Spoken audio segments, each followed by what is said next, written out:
Good evening, folks, and welcome to another date on Journalist Hangout. I am Jones Hussein, and today on the program, President Buhari proposes an 8.6 trillion naira budget of consolidation, a swift passage, I should tell you. Now, business associations speak on how to make budget work, and later on in the program, Army repels attack on Gulak in Adamawa State. I'll be hanging out with the unputdownable Babajide Kolade Otitojo. I greet you, Jide. Good Welcome evening, back. Jones. Yeah. Oh, good to see you again. And of course, we have a GAB, otherwise Gani Kayode Balogun. It's GKB. GKD. GKB. GK. Oh, come on. We are going to be all day. Oh, yeah. All right. Now, only yesterday, Mr. President read out the proposals for 2018, so we make no mistake about it. National budgets are matters of priority and prioritizing. In doing this, difficult choices have to be made to reflect the priorities of our country and its people. On Tuesday, Mr. President and Commander-in-Chief Muhammadu Buhari presented an 8.6 trillion naira estimate to a joint session of the National Assembly. From the projection, recurrent costs are put at 3.49 trillion, while capital estimates stand at 2.652 trillion naira. Debt servicing accounts for the balance of 2.014 trillion naira, and statutory transfers will chalk off 456 billion naira. It must be pointed out that 2.005 trillion came in as deficit projection, which represents 1.77% of our gross domestic product. Mr. President stated that the 2018 budget would be funded by new borrowings put at 1.699 trillion. So that's the outlook at a glance. But the number one citizen wants a speedy passage of the estimates. Will this budget make the much expected difference? This evening, to thrash that out and related issues, we have the gentleman I talked about earlier on. Jide, here we go again, budget of consolidation. Yes. We've heard this phrase, once too many. So many times. Probably a cliche. Yeah. You see, this budget is very similar to that of last year. Very similar in terms of what the president is given assent to, in terms of the priorities of the president. You know, the president clearly wants to focus on power, and you can see that ministry, Fashola's ministry, once again got a hefty chunk of that budget, 555.58 billion. That's considerable.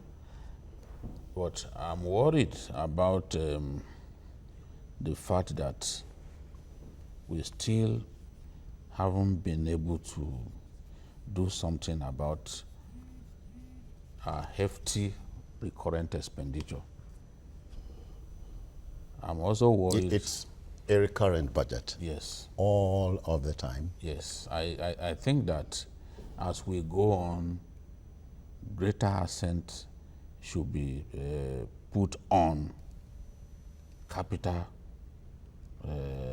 projects, because if you do not vote sufficient money for capital expenditure, there's no way that infrastructure will not suffer. So we really need to, as we move on, address that problem. It's a recurrent problem. Then the matter of debt servicing. So much money is going into debt servicing. There's no way a country can move out of its economic stagnation with under this kind of situation.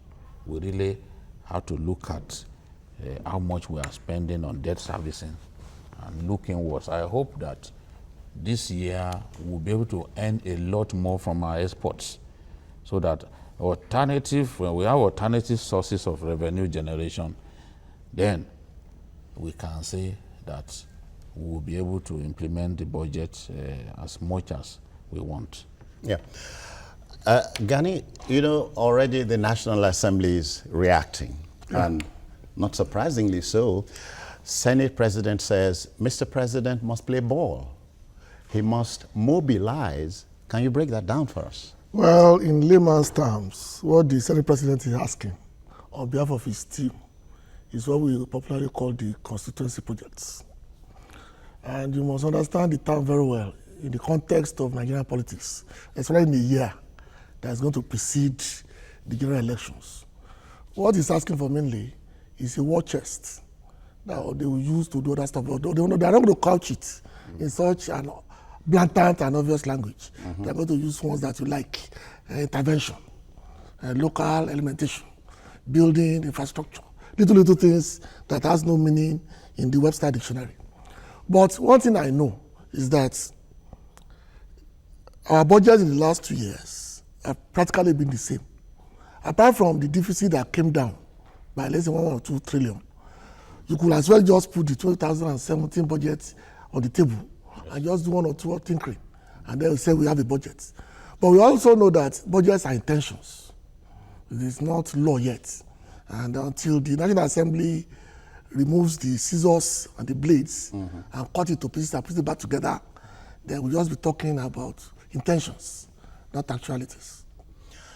Jide, Senator Mao Ohabunwa of Abia North says the budget is unrealistic because, according to him, the 2017 budget is still in operation. Yes. So how do you reconcile that?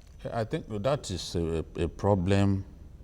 That is a blame that has to be shared between the executive and the legislature. The people who have the duty of drafting the budget must work harder. I do not see so much hard work go into budget preparation every year, because at the end of the day, when these lawmakers begin to look at the budget, they start seeing gaps. And these are the things that delay the passage of the budget. Our budget processes must improve. We must make our budget processes modern in the real sense of the word, because we can't continue to have a situation in which the budget of this year dovetails into the next year. Yeah. I mean, that it makes no sense. This is not how it's done elsewhere. So if we continue to have that, then we'll have problems of implementation. Mao was talking about a problem of implementation, that look, let's not just be rejoicing, let's not just be giving us, pumping each other's fist and giving ourselves a pat on the back after the president read an excellent speech. He even said the 2017 is just about 20% level of implementation. So yes, it's a recurrent problem, because look at what happened in 2017. The president presented the draft before the National Assembly. About 6 months later, we are talking of passage. So the whole idea of presenting the budget early by the president was defeated because of delay in passing it. And what that means is that once you've experienced that kind of delay, there is no way you can achieve substantial implementation. Can we say the delay also had to do with the so-called padding and all that? No, every year that happens. Even I remember under Yaradua. Oh, Yaradua, okay. They will send the budget back to him. He will say, no, this is not my budget, because he will have seen all kinds of stuff added to his budget, and he will say, no, I'm not going to. Is this conventional? Under in the Nigeria, law. it's conventional. Okay. But you see, yes, lawmakers have the power to add to budgets. But as we have seen, in some cases, ministers stand before you, they want to defend their budget, and they see things that are completely new to them. That are not from this planet. Completely new to them. And they will be asking, well, you saw what Fashola did the other day, and said, look, I'm seeing elements in this budget that I know nothing about. So if the legislature and the executive will work together, a lot more. We can reduce the time that we spend, looking at this budget, the delay in implementation. We can, and the delay in passage. Yeah. We can deal with that and ensure that we improve the speed of implementation of our budget. It really makes no sense if even capital releases are made as late as November. Yeah. And of a particular year. So what can you do? If monies don't get released on time? Gani and Mr. President said, look, we'll go back to the January-December timeline. Yeah. Is it realizable? Yes, if the party in power will simply get their acts together and work as a team. Personally, I'm disappointed that Saraki is saying that the budget they've been presented will be the first time they are seeing it. Under normal democracies, House caucuses will have made inputs at the preparation stage before it comes to the floor. So that's the only way to ensure what you ask for, speedy passage. Yeah. But now they are going to take it apart. That's going to take about 3 months. They are going to squabble over irrelevancies. That will take another 3 months. Then they are going to ask for things that are not the budget. That will take another 2 months. So we are looking at passage somewhere, to be optimistic, around July next year. But that's the reality of our reality. So much Australia. Because so many things will have to go into it. But if the political party in power had done the needful, from around July, middle of the year, they will have started meeting in caucuses, meeting with those who are chairmen of specific committees and subcommittees, and get their feel on things they want in the budget that will make it easy to pass. And these have to do with their constituencies and areas they have to work with. But if you assume that just take a piece of paper, like I said, the moment I saw the budget, I said on the road program that same in, same out. This is exactly last year's budget, apart from small tinkering. That is nothing deep. Nothing intellectual has gone into it. Just telling somebody, I want this car to move from Magodo to the toll gates. Doesn't matter how you do it. And every year you come back with the same estimates. After all, it doesn't matter what speed you are traveling on, you know, but keep moving. Keep moving. Jide, I must take you back to the Senate. Senator Foster Ogala, Bayelsa West, says what has been appropriated for the Niger Delta, the oil-producing area, is nominal. And without really going into the breakdown, the Niger Delta Ministry has got 53.89 billion, and the NDDC 71.20 billion. That's more than 100 billion in the end. Yeah. I think that the president statement showed clearly yesterday that he wants to do something about the Niger Delta, and he said that he cannot afford to have violence continue in the Niger Delta because his target is increased oil production. So he has promised to address the demands of aggrieved persons in the Niger Delta, and I think that has to be done. On Facebook, I see all kinds of comments, people telling the president to send the military to go, and ignorant Nigerians who do not know that the people that we even call Avengers, you don't see them. They are. It's not like an army warfare that confronts you in pitched battles. You do not see them at all. And pipelines crisscross Niger Delta communities. Oh, yeah. So anybody can actually bridge a pipeline at the back of his house. So people demonstrate needless ignorance by calling for military action. And the Americans have warned us that we need to address the problems of the Niger Delta rather than resort to the military option. Now, when you look at what happened the last time, we sent gunboats to the Niger Delta. Because the waters of the creeks are not deep, those gunboats were useless. And the Niger Delta is not a place where you can be dropping bombs anyhow, because even the conflagration could go on for years. Nobody will do that. So the president has said he wants to address those problems. One of the problems, in my view, that needs to be addressed is the decision by the federal government that oil companies must relocate.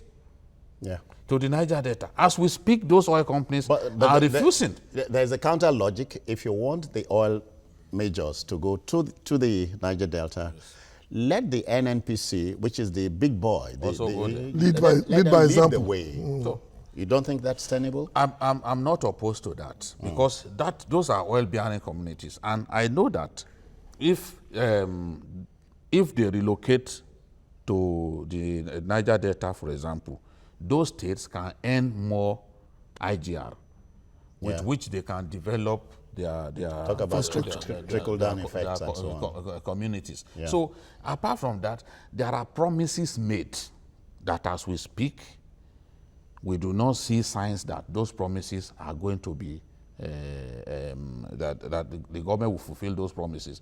These are things that anger people in that part of the country. For example, look at the matter of the Maritime University that you did the story about some time ago. Yeah. What is delaying the takeoff of the university?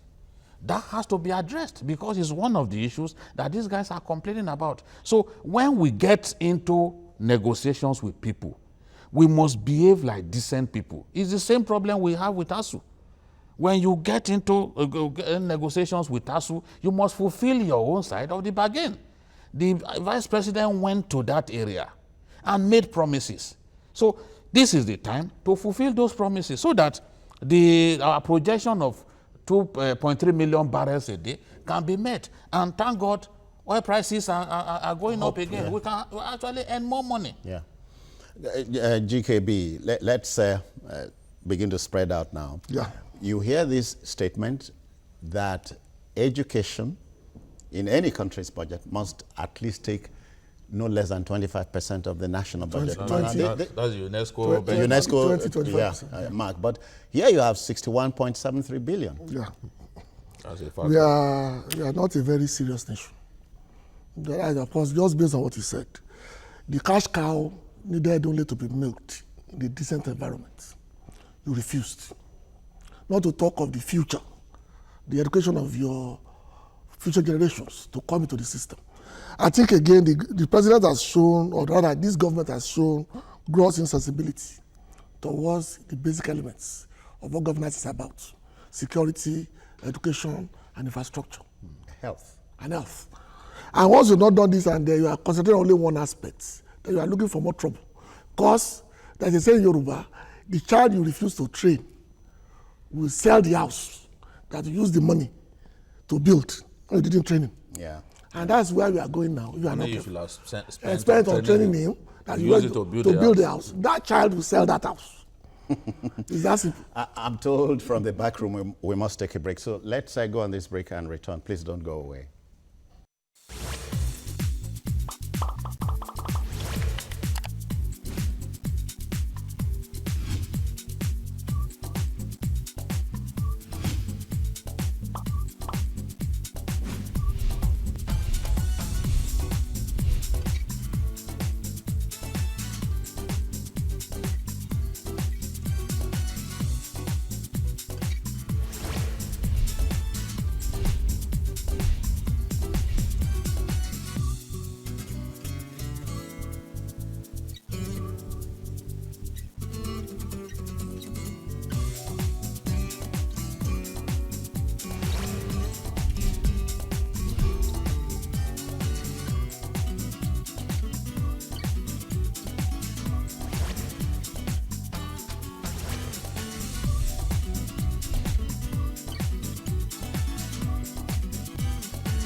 All right, folks, welcome back. We are joined right away by Gbenga Onicholo. Gbenga, I greet you. Welcome. Thank you for having me. Yeah, Gbenga, you want to have a bite before we cross over. The consolidation part. Consolidation, budget of consolidation. Can you paraphrase your opener?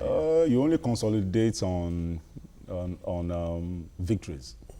On gains? On gains, investment. So I'm pretty wondering what exactly we're consolidating on, when we've not had close to 30–40% on 2017 budgets.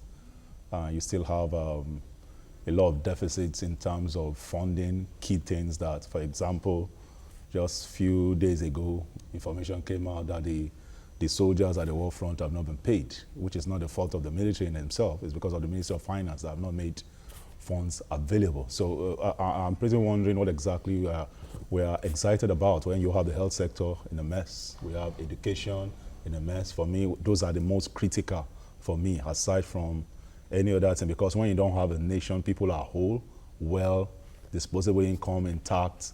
I don't know exactly when people begin to do narratives that you're out of recession, but news index that just came out saying Nigeria is about to catch up with India when it comes to poverty index. Oh, come on. Close to 100 million people. You are going to catch up with them. Are you catching up or are we sinking down? No, we're catching up with them in terms of poverty index, in terms of numbers. So those are the key things. So when you look at the new budget, it becomes a bit more appalling when you are looking at debt servicing, catching up with your budget deficit. Yeah.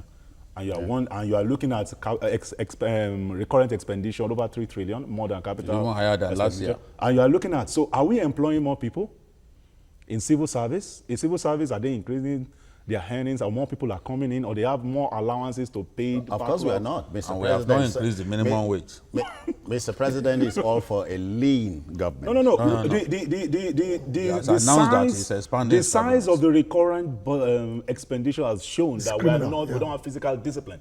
We are still not we are a wasteful nation in terms of everything. Because when you look at even the budget that is being proposed now, you still find things like cutleries, you still find things like tables, you still find things like cars, and they keep telling us they are doing zero-based budgeting. Entries that were in last year's. And this is not the concept that is going to get. Budget itself is just a proposal. Yeah. And it's not actually what is going to get any nation to where they are going. It's just a budget of what you want to spend. But we want to look at the critical policies you will make around key sectors of the economy that will show up government revenue. You threw something up. Defense now, 145 billion in the proposal. Jide? Yes, I'm not surprised because the Boko Haram war that we claim that we have won. No, we are winning. Technically. Well, we once announced that we had won. No, technical. We have won the technical war. Technical war. You know. See, somebody, that technical...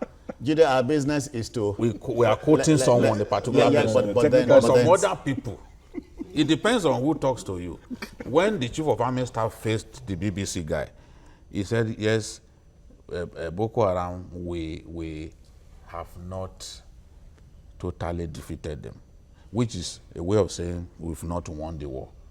But someone said we have technically defeated. So even amongst the people who are talking about this thing, there is no unanimity about the extent to which we have gone. But we have a war that ensures that every month the Air Force spends about 400 million on fueling of its fighter jets alone. So this is an expensive war to prosecute. And there is no sign that this war will end anytime soon, because at a point when we think that, oh, we have clobbered these boys, they are no longer harassing us, suddenly you will hear that they've gone to kill 18 soldiers somewhere. Yeah, let's be honest with ourselves. It is not necessary. It is not easily winnable. You know, you couldn't. It's not my own problem. Yeah, I know from years of following this kind of warfare that it is not sensible to declare victory at the time we declared it, and claim that Sambisa had been cleaned up. And I said on this program that we are in control of a small fraction of Sambisa. Well, that is clear now. Those who are going to Madagali, going to Gulak to kill people, they are coming from inside Sambisa. Those who have made the Damboa Maiduguri road on motorable, they are coming from inside Sambisa. So this is a war. I'm trying to explain that we are spending so much money to prosecute that war. This budget for defense, you cannot quarrel with this figure, because wars are difficult, wars are expensive to prosecute. Especially the kind of war we're talking about. Every day you buy weapons, you buy bombs. Each of those bombs that the Air Force drops is in the region of 10,000 euros. That's a lot of money. All right. We must pass over now. Now, business concerns in the country have given pep talks on how that's the organized private sector has reacted, as should be expected, to the 2018 budget. The Director General of the Lagos Chamber of Commerce and Industry, Muda Yusuf, says The full implementation of the estimates would make all the difference. As far as he is concerned, the presentation of the figures is only a first step. He urged the National Assembly to put the timeline for the proposal's consideration. We're going to broach that very shortly. This is Abdullahi Umar Ganouji, the governor of Kano State. I do watch journalists hang out. I don't miss it. I ask you, please don't miss it. Thank you.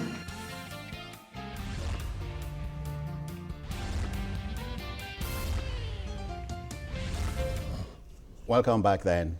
I just talked about the organized private sector. The DG of the LCCI says 1 month time frame will not be too much to have the National Assembly work on the budget. Is he being ambitious? Of course. Being ambitious. He's just giving us sound bites. And I'm disappointed in the way them to do what they think is right. Like I said, this budget is just a bad copy of last year's budget. I just have to, if I were in the National Assembly, I'll just phone it in. Because I'm sure, apart from the drop in borrowings, nothing else has changed. Drop in borrowings? There was a significant drop from external borrowing. We'll come back to that. I expect the private sector to... 16% higher than last year. That's another change. What I expect the private sector to do is tax government on taxes, on jobs, on consumer price index, what they are doing with excessive earning, and then exactly what they are doing with blocking leakages. That's what they're supposed to be asking. Taxation, what's the law? Why are we going to raise taxes beyond oil revenues? What about jobs? People have lost 46% of a normal sector, lost their jobs last year. What's the government going to do about this? Then the prices of goods and as are going up instead of coming down. What's the government take as far as the budget is concerned? Government is saying they are basing their budget on 305. We all know that to buy dollar now is 360. Even CBN does not get. So who is going to pay the price for the 450 shortfall on every transaction? That's already a leakage in the budget. That's not even been passed. So when there's also an opportunity for rent-seekers to make money. So you are looking... So you are saying the organized private sector should be more concerned about these issues. They should engage more. They should be more technical about this. This is their problem, not mine. They should be able to ask government, you're giving us a budget of this. This is what is going to go into infrastructure. This is what is going to concurrent. This is not a budget of growth. It's a budget of staying on one spot. Same thing last year. So I expect them to do that. What are you doing about jobs? What are you doing about taxes? What are you doing about consumer index? What are you doing about little things that demand on the streets? What are you doing about availability of forex? Yeah, forex. That will keep those companies, those manufacturing concerns alive. Things that really concern them. This is political talk. Oh, come on. Jide, power is at the base of all of these things. Yes. I expect the organized private sector to also tell the central government power is at the base of whatever we do. Yes.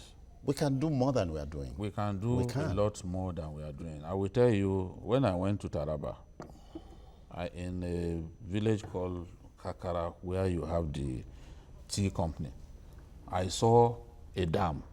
That dam generates 0.04 megawatts. Enough to power the tea company. Let me take Abdul from Borno. I hear you are there. Welcome. How do you do? Yeah, good evening, sir. Good. Yeah, let's go. I'm doing good, sir. Good evening, Baba Jide and Kujide. Good evening. Yeah, I just want to comment on the budget presented yesterday by Mr. President. Go ahead now. You're on. Are we in business? The connection. It's watching the TV. Oh, better luck next time. So, as you were saying. So, I was saying that when I went to Taraba State last week, I saw a little dam called Tonga Dam. That dam generates 0.04 megawatts of electricity. That's enough to power the tea company, the Highland Tea, where Highland Tea is made. That's the only part of Nigeria where you can actually grow tea. So that company had died because of a problem of electricity. Yeah. But when the current governor got there, he decided to work on that dam so that that dam can provide electricity. Today, it's providing electricity, to keep that company going. Salaries are being paid, things have changed generally, and people in that area, the villages around them, also benefit from electricity. Now, a little far away from that place is a town called Baru. Baru is the site of the Mambila hydro plant. Okay. It will give us 3,050 megawatts. That can power the country. Yeah. How much do we do currently? At the peak of the rainy season, that Mambila project will give us 4,000 megawatts. So you can imagine if we put so much energy on that project and we complete it, the difference that it will make on power generation. Brazil, the bulk of electricity generated in Brazil is from hydro plants. From Rio River. God has given us the resources. It is up to us to now use these resources to better the lives of our people. So we have that Mambila project. We've been talking about it for more than 30 years, and there's no road that leads to the place. You can only access it by motorbike. It begs the question of, are these things deliberate? Why things don't seemingly work here? Yeah, I think so much politics is involved in things that are supposed to be driven by commercial sense. And if you look at, like what Jide is saying, you can generate. The next question you should ask yourself is, can you transmit? Distribute. If you transmit, Transmission. Can you distribute? No. The major gap is even transmission. When the generating company is generating, and the transmission company, which is still held on by the federal government, cannot do enough of transmission. So at the end of the day, they need to call back whatever is being generated, and you cannot have enough being distributed at the end of the day. So you ask yourself the question, the power sector as a whole, is it a failed project, or is it in the hands of the rent seekers? Is it in the hands of the people that have the funding? Or a Is work it in in the hands of progress? the people? It's not a work in progress, because the foundation itself has been faulty, because it's in the hands of the people that have no business They don't even running have it. the wherewithal.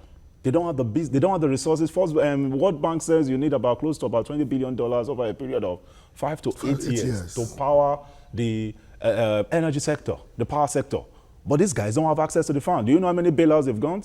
Under Jonathan, I think they have over 110 billion. And this government again is about to give them some subventions, and you still have a lot of people that are unmetered, and quite a lot. They will never be metered. All kinds of problems. A lot of problems. So the thing you begin to ask yourself, the people that took over the project, they were only coming in as tax rent collectors. They were not coming in to add any value, which means they never did. All the complaints they're having now, that this is wrong, that is wrong, which means they never had any due diligence done.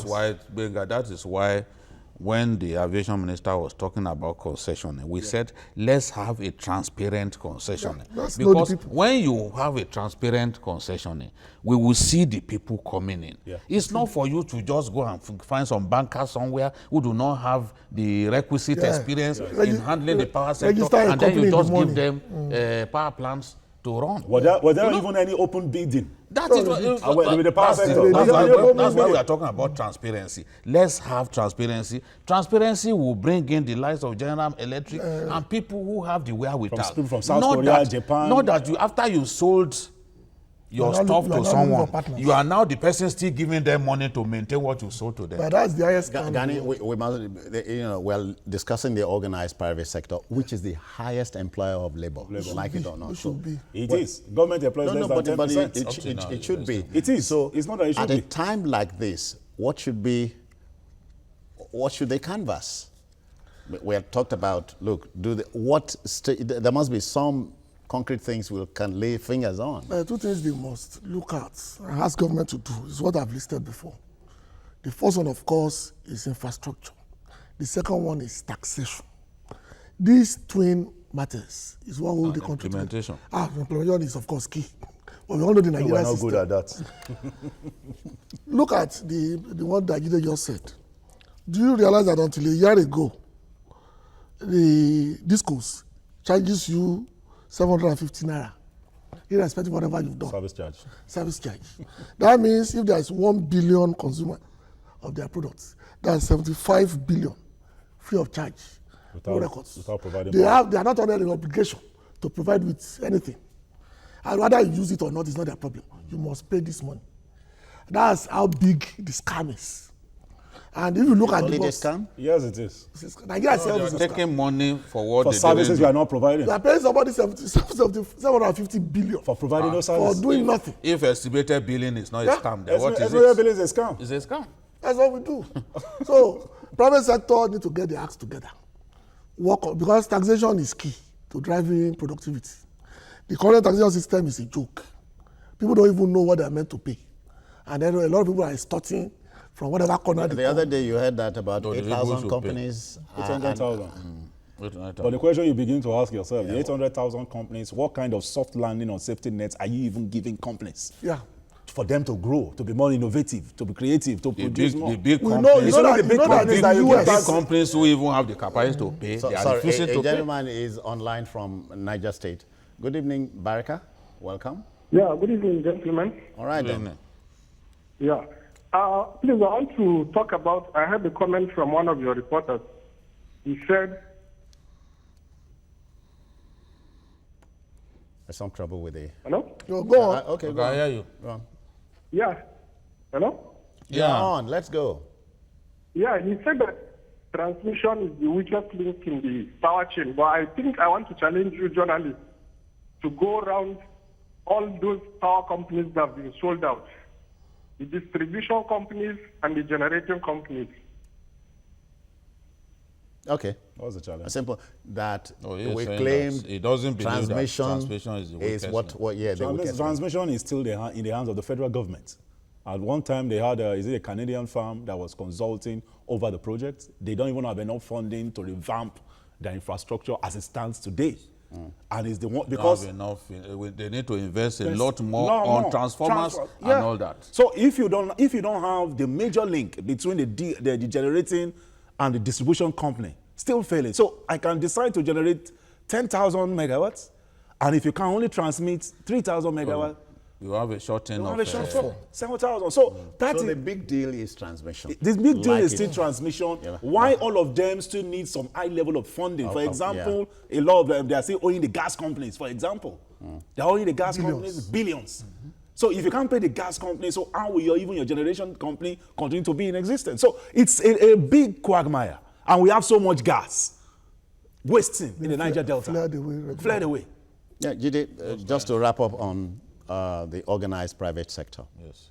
Yeah, I so- think that the organized private sector should be asking for a better deal from the government, because look, the best barometer for even looking at how well our economy is doing is to look at Jobs. the organized private sector. What is happening with jobs? What is happening, in the manufacturing concerns? If manufacturing is doing well, it means that the economy itself is doing well, because these guys employ a lot of people. They employ a lot of people, and they need to sell what they produce. But we have a situation in which access to foreign exchange is a big problem for manufacturers. The other day, the pharmaceutical companies were complaining that, look, Nigerians will resort to taking fake drugs because they cannot access foreign exchange to buy the raw materials that they need to produce drugs here. So it's a big problem. So the budget should be able to address some of their biggest concerns, and one of their biggest concerns is the implementation of the budget itself. That's why they are calling for speedy implementation of the budget. Okay, then the viewer must understand that the debate must keep going. We must keep talking about these things. We'll go on a break and return and take on our last subject for the evening. Please don't go away. Is Abdullahi Umar Ganouchi, the governor of Kano State. I do watch journalists hang out. I I don't miss it. I ask you, please don't miss it. Thank you.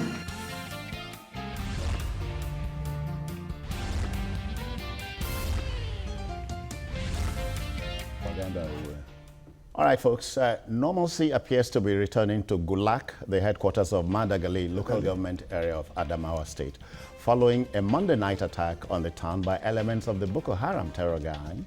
The assault was beaten back by the joint efforts of the military and local hunters with vigilantes in tow.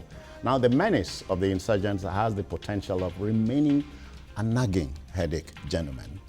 Jide, so we're stuck with it. We broached it in passing. Insurgency in this country started like a child's play. So here we are.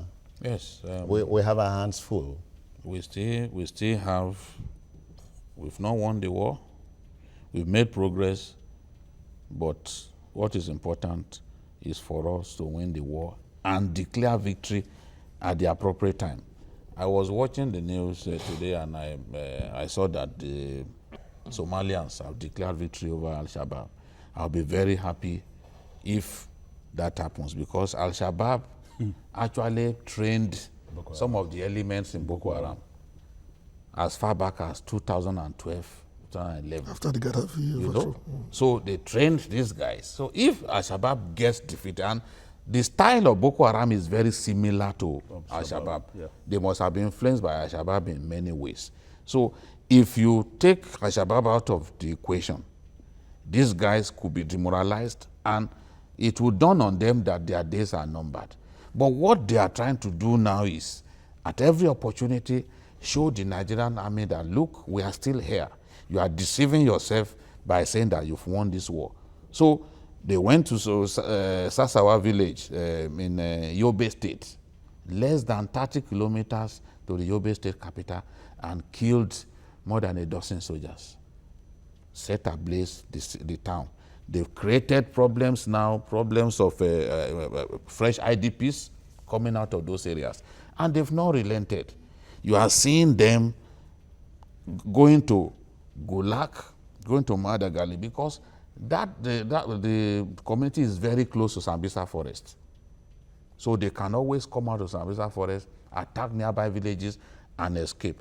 What they also do is they stay on the highway, hijack trucks carrying food, and divert those trucks into the Sambisa Forest. They will now tell the driver where to wait for them to receive his empty truck. So this way they are able to continue to feed their fighters and keep the war going.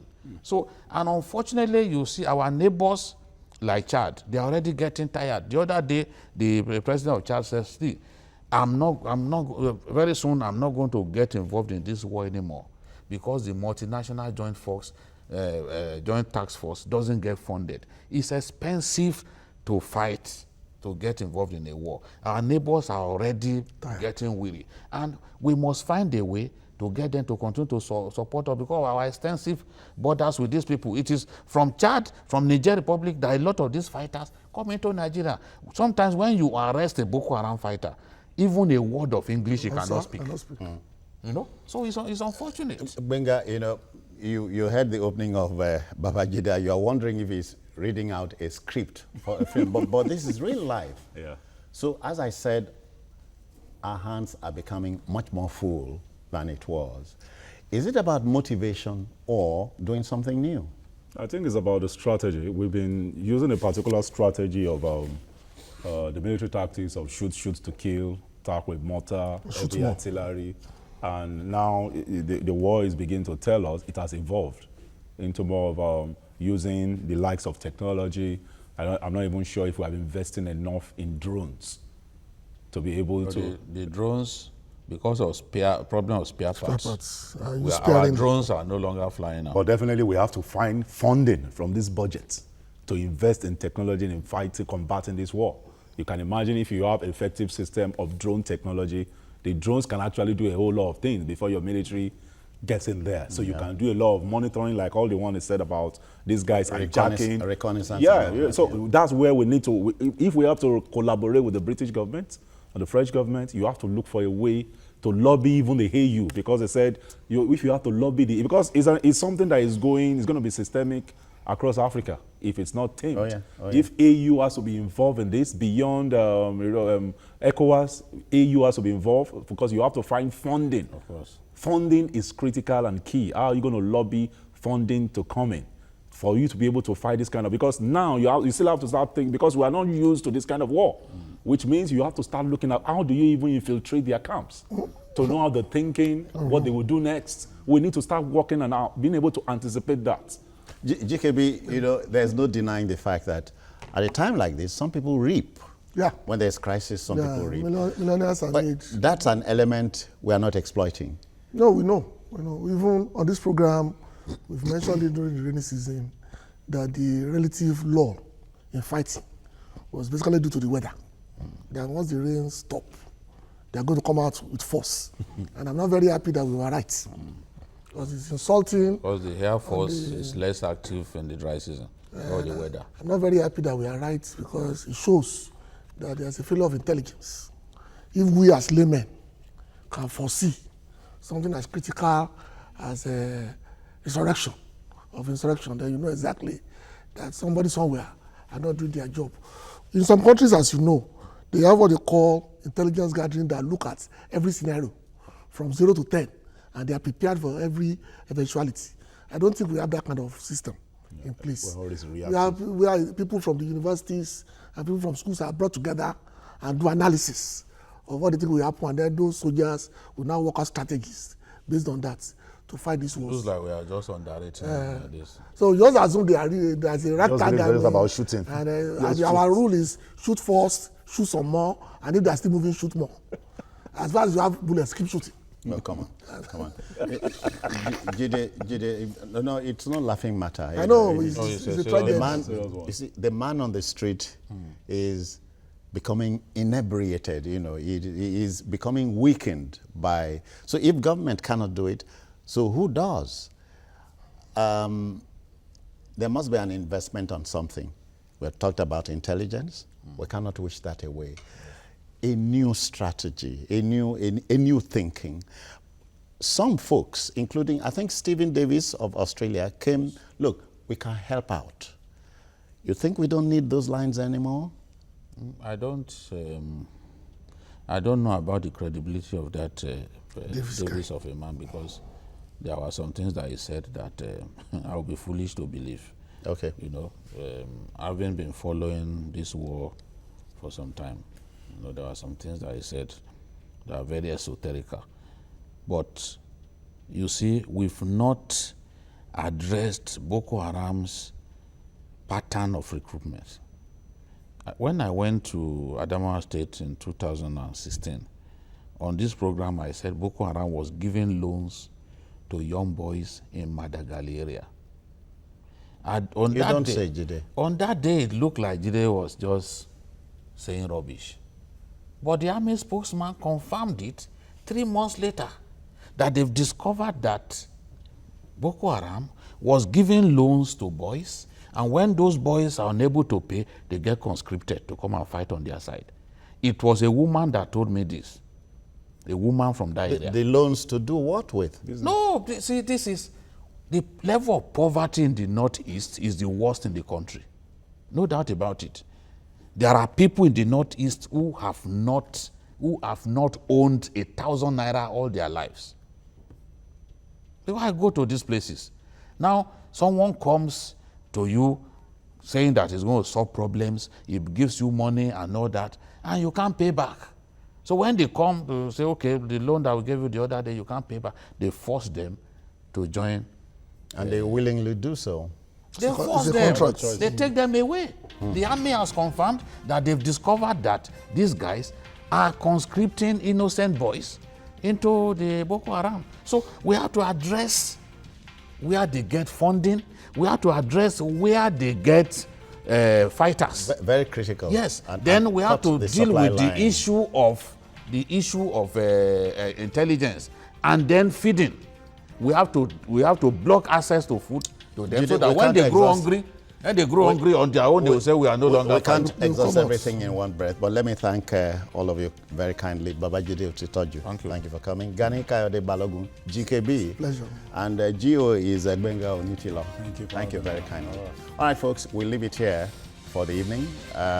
Join us tomorrow for another interesting edition of Journalist Hangout. Watch the repeat broadcast of this edition tonight at 11.